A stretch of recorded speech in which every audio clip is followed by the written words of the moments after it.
So Perfect. Julian, thank you for joining the San Francisco Bay Area Moms today. And we're here to talk about your book, Captain Perfection. And I want to kind of start out, when did you first discover the need for perfection in your life? Or when did you have a moment where you were like, I'm living this? Yeah, great question, and one that I can only really answer now.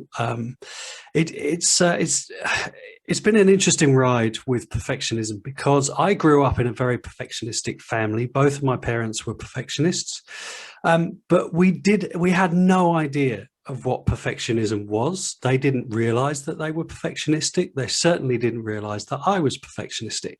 And the reason for that is quite simple, that perfectionism wasn't really there wasn't much research around until the early 1990s. So I was born in the mid 70s. So that's the reason why we didn't really know what was going on. So my earliest memory of perfectionism is I was recording an album. I was the deputy head chorister, so I was a choir boy in Jesus College, Cambridge, which is part of Cambridge University. I was part of their choir for 3 years. And we were recording an album in the chapel, and I had I was given one of the solos in one of the pieces. So I'm 9 years old at this point. And the solo comes about halfway through, about 2/3 of the way through, actually, of this piece of music. So we sing the first part with the choir. We get to my solo. I sing it as well as I can do, and then the piece finishes. And as soon as the first take had been completed and the red light went off to signal that we weren't recording anymore, my hand shot up, and I was asking the music director whether I could do it again, because ultimately I was like, no, I can do better than that. The third time it happened, the music director came over and said, yeah, Julian, so, we're going to have to move on.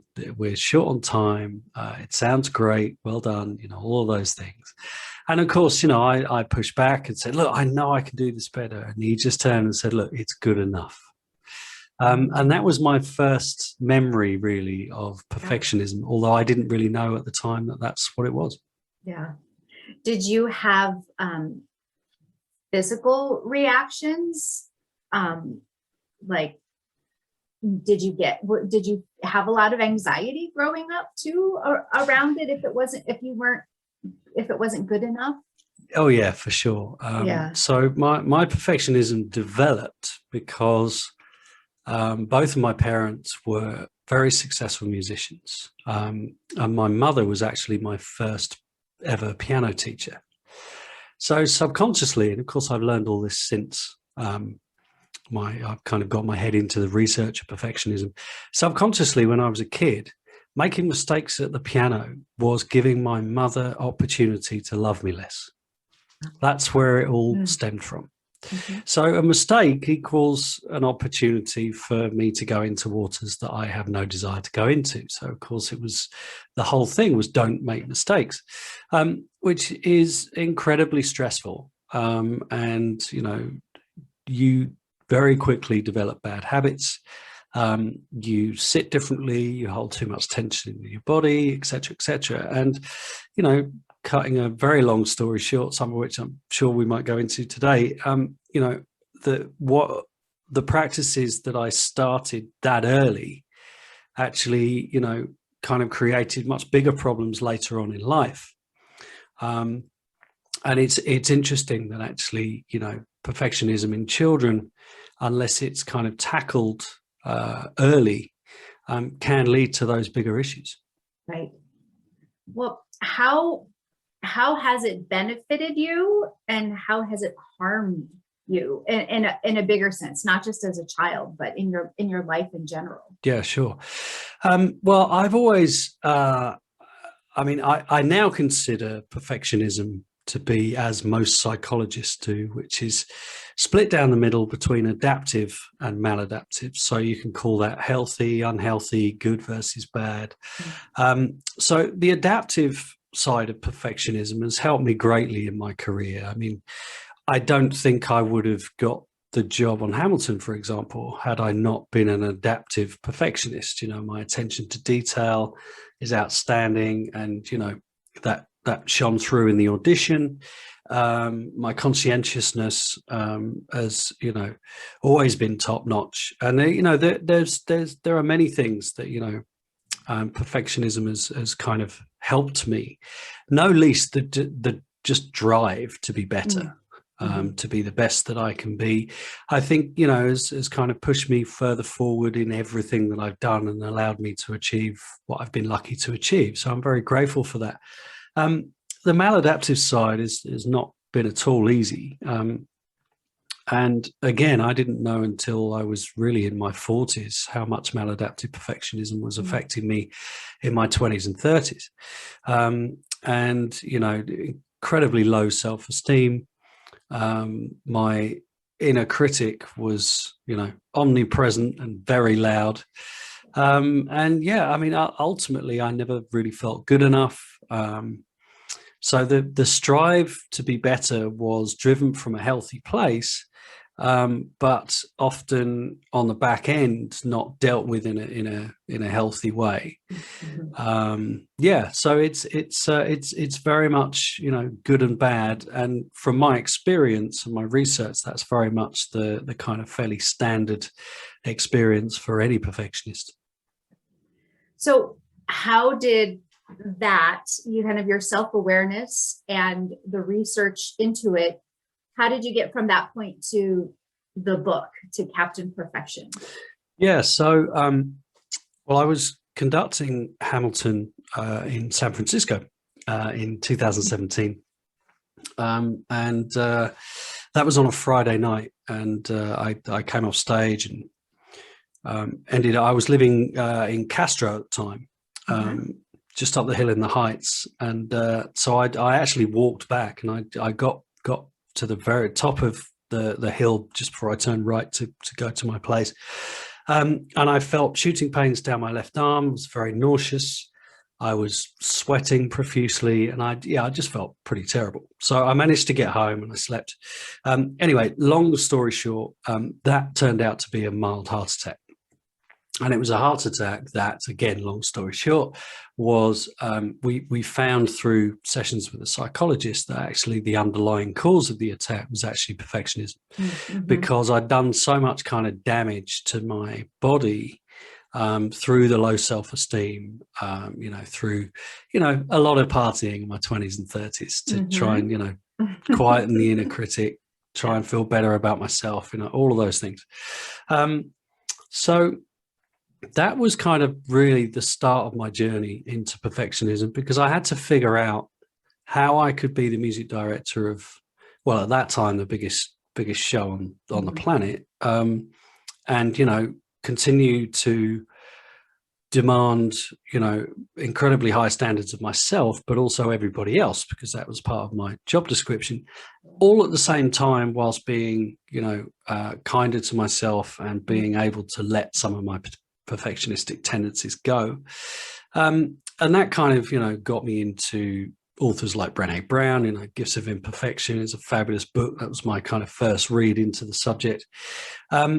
And then when I left Hamilton a couple of years later, I was given the opportunity to talk to the producers of the TEDx event in Santa Barbara.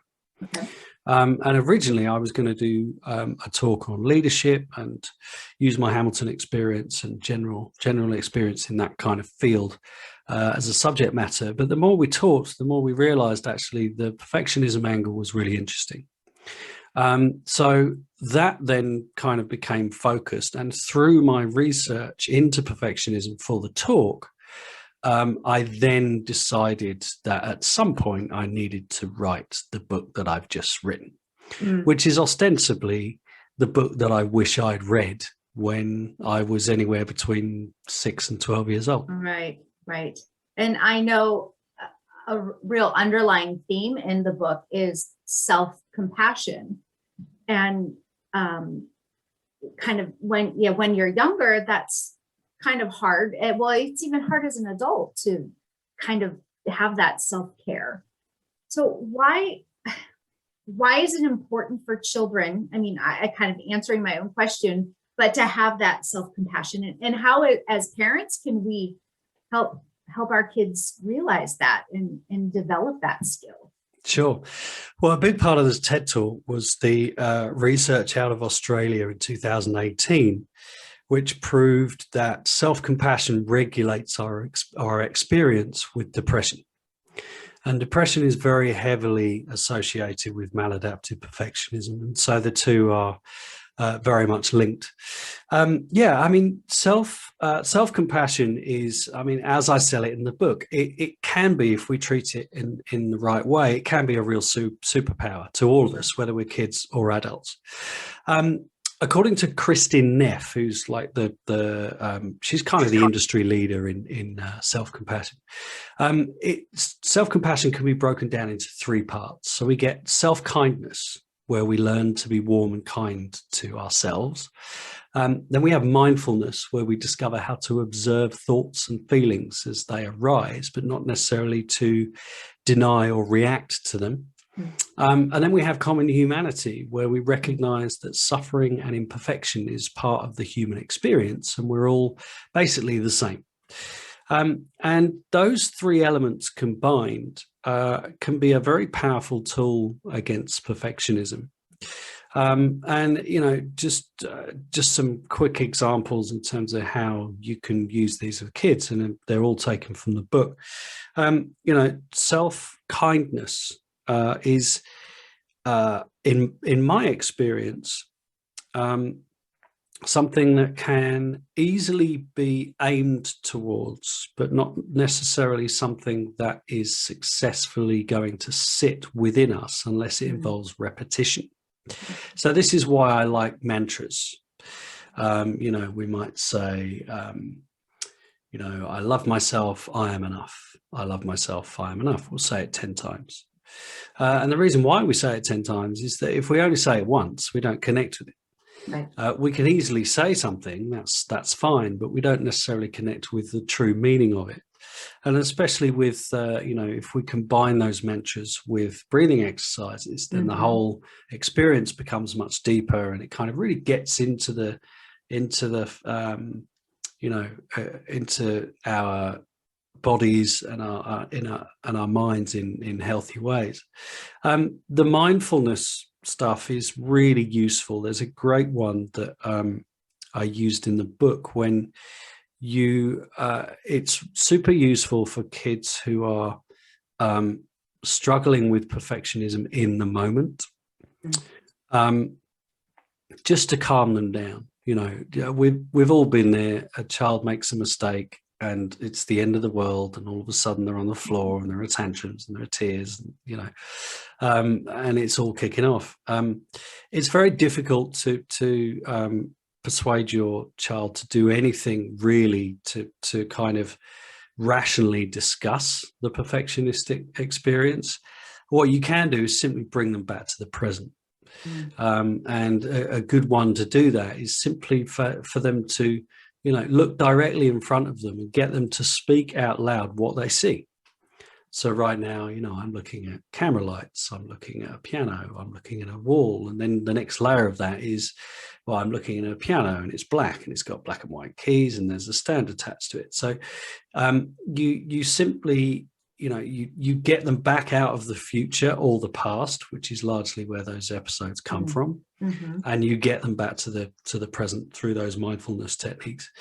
And then the common humanities side is a really interesting one, because ostensibly a big part of self-compassion is persuading ourselves to treat us as we would do others. So it's imagining, you know, and I've used this technique before, it's imagine, you know, imagine that you've had a really bad day at school. What would you say to yourself? And that kind of language is very difficult to kind of muster. When you say, okay, now think of your best friend, and they go, okay, yeah, I'm thinking of Jack. Okay, well, Jack's had a really bad day at school. What would you say to Jack? So you're developing the same language, but you're directing it towards somebody that they care about. More importantly, you're not starting with trying to get them to direct it to themselves.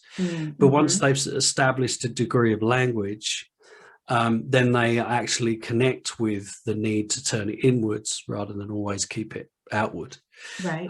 So yeah, they're just a kind of few where self-compassion can help. It's a very powerful tool. That's great. The second one, that kind of calming and bringing to the it's like, it's just grounding to be able to kind of help a child get out of their head and just, like you said, be present. And then the second, or the last one, the humanity and the golden rule, really, if it also then teaches them that they are equally deserving of that, that they can project it onto a friend or kind of use that. But right. And to your point, my experience as a perfectionist of over 40 years, certainly through all the research I've done in the last couple of years, perfectionism really comes down to one word: worthiness. If you can persuade your child that they are worthy and that they are enough, then they will start to establish better belief systems. And they'll also start to recognize when perfectionism doesn't work for them, because they'll be really connected with a bad experience in a positive way, because they'll understand that what they're going through, they're actually worth more than what that experience is offering them. Yes. So they'll want to steer away from it. Yeah. Well, and then you're also, as a parent, helping them with healthy coping mechanisms and healthy coping skills. Absolutely.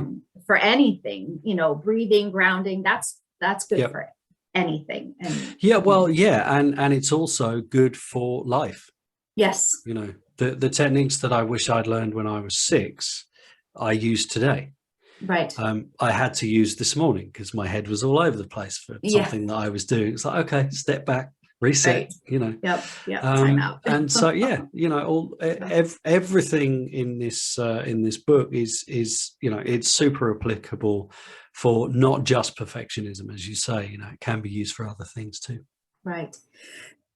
Are there any other tricks or advice that you might give parents if they are there signs that their child might be exhibiting, or what are healthy ways to intervene? I mean, other than, some of these other suggestions, but in your research, have you come across anything else that we could do as parents? Yeah, sure. I mean, the typical child behaviors with perfectionism will center around low self-esteem, self-deprecation. Oh. So, they find it, difficult to celebrate themselves and their own abilities. They'll put themselves down constantly. Mistakes are unacceptable. This is a big one too. They struggle to celebrate when they've done well. It's that classic thing where they've worked so hard and then they hand in a piece of homework or whatever it is and they get the A. And of course, the A is deserved of celebration, but of course to a perfectionist that's just the standard expectation, so there is no celebration because that was the bottom line, and well, of course I was going to get an A. And actually largely with perfectionists that you only really get a reaction to a result when it's a bad one, which is very sad but very true. Fear of failure, that was a big one for me. As a kid. All or nothing thinking is another one, where they'll think that something's outstanding or completely worthless. There's nothing in the middle. And then this is one that my wife will tell you I struggle with today. There's only one way to do things. So we have an idea. We have an idea in our heads. It's like, right, that's the way it should be done, and everyone should listen to me because I've got the best way and all those things. Right. We're very good at that stuff, and as are kids. I think in terms of other techniques, in terms of how to deal with perfectionistic children, I think so much of it just revolves around connection and also acceptance. So I think it's something that I always try and advise parents to realize is, when your child, irrespective of age, this could be a 6-year-old, it could be a 16-year-old, if they're in the middle of a perfectionistic episode, they're not listening to you. They're not listening to rational argument of why they shouldn't. If it's a younger kid and you're saying, well, it looks great to me, or, well, you've tried your best and that's good enough. None of that washes. None of that cuts. So it's just experience the moment with them at that point, just be in it with them and sympathize and, do all the things that you great parents know how to do in terms of calming your kids down. And understand that, just because you're doing that doesn't mean to say that you're abstaining from your duties as a responsible parent, because you can do that later on. Yeah. So the whole kind of, later on, you can then have the conversation of, okay, well, let's just talk about what happened and actually get deep into it. And what I mean by that is get them to tell you how it affected them physically. That's a really great one, because a lot of kids will develop. They might get a stomach ache, they might get a headache, they might get shortness of breath, they might start to get dizzy. All of those things. Anything you can get to tie to a physicality is a really great warning sign for them. So if they're then training themselves to look out for those signs, then actually it will be the physical trigger that stops them going further into their perfectionistic journey. Eventually, it takes time, but you can do it. Yeah. And then with older kids, I think one of the big ones for older kids, and it's kind of all based around social media, is comparison. We spend so long comparing, our self-worth to other people's self-worth through photos, videos, goodness knows what else. Mm-hmm. And so, that establishment of worth, and, the celebration of the journey to the result as opposed to just the result itself is also really huge. So, if your kid did well, celebrate the journey to the result, as much, if not more so, than the result itself, and actually you can get into the weeds with perfectionism, particularly with older kids, but it's also applicable with younger, with your own imperfections. The more your child understands that you are imperfect and you're fine with that, as in you've accepted it, you've accepted the common humanity element of it, which is nobody's perfect, everyone's imperfect, and that's fine. Then it gives them a permission slip. It gives them an opportunity to go, okay, well, if mom's like that, then maybe I can too. Mm-hmm. So yeah, I mean, those are just a few of some ideas to deal with. But parents of perfectionistic, parents of kids, particularly this year, have my utmost respect anyway. Yeah. But perfectionistic kids, it's tough, but keep going. And I think one thing I'd like to add to everything that I say is, I'm a strong believer that perfectionism is both adaptive and maladaptive. Mm-hmm. I'm not one of those people that says that we have to overcome our perfectionism, that perfectionism is this evil, horrible thing that will only lead us around on a road to darkness. Absolutely, there are elements to that, and there are sadly some perfectionists that experience many more maladaptive traits than they do adaptive. But if you have a high achieving child who is perfectionistic, figure out the adaptive parts from the maladaptive parts and address the maladaptive, so that actually you can create more space for the adaptive side to shine. I think that's really important, because my whole message with the TED talk that I did in 2019 was that if we just overcome perfectionism, if we just say, well, let's get rid of it, we actually fail our kids. Mm-hmm. People that adopt that attitude won't realize their potential. Right.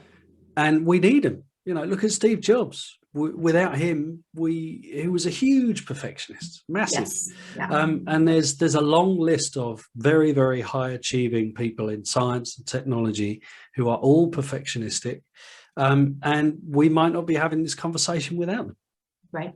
Really important to remember. That is very true. Yeah, you need to strike the balance and let your kids rise to the challenge and think that they can do something that, that maybe they didn't think they could before. Yeah. Yeah, that's very important. So what's next for Captain Perfection? Anything after the book?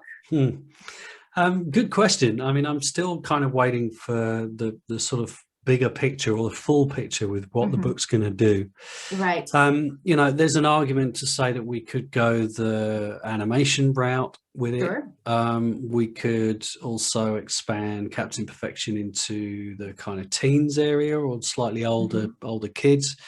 I'm kind of at the point where there's nothing off the table, and I'm sort of waiting for book sales and the universe to kind of show me a direction with him, because Captain Perfection's only one element of my work with perfectionism. I work with businesses to get culture better for perfectionists, students in like sports, theater, those types of areas who really struggle with perfectionism, because perfection is the aim every day.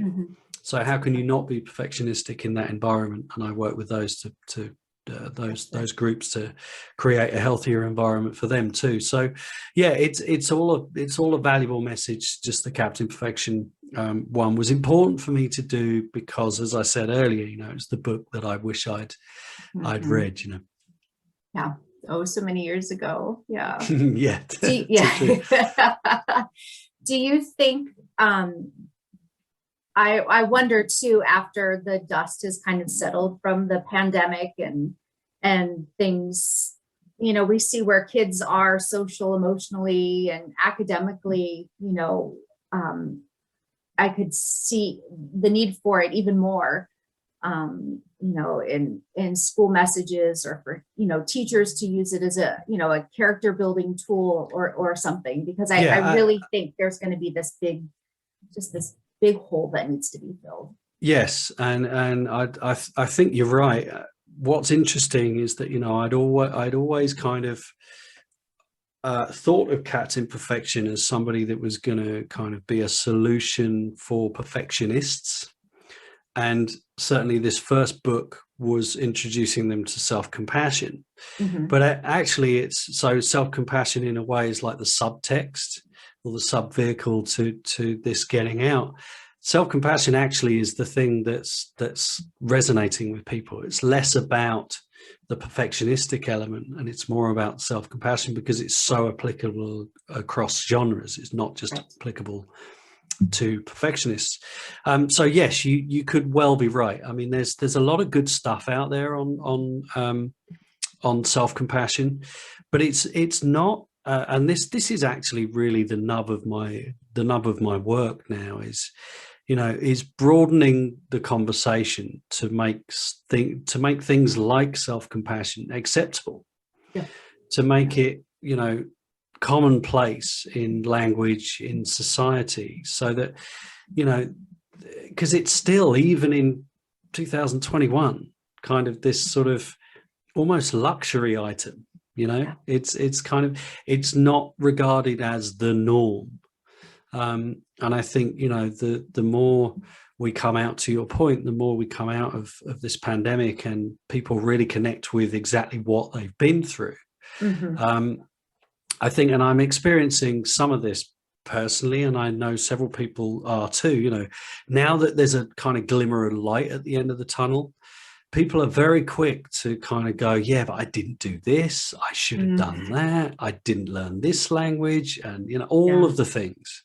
And of course, self-compassion would be a valuable thing to introduce at that point, because it would encourage you to look at what you did achieve. Yes. But most importantly, even if you achieved nothing, it would actually, it would give you the confidence for you to believe that actually that was a choice. And actually that was the only choice. Otherwise you would have learned French and Portuguese and Russian, but you didn't have time. You didn't have the mental capacity, which is totally fine, because you were too busy putting fires out in the middle of a pandemic. It's not as though people just suddenly had a year off for fun. Right. We've all dealt a lot with, we've all had a lot to deal with psychologically, and everyone is different, and there's no right and there's no wrong. Right. Oh, that's a huge message. Right. Yeah. All right, I'm going to stop the recording.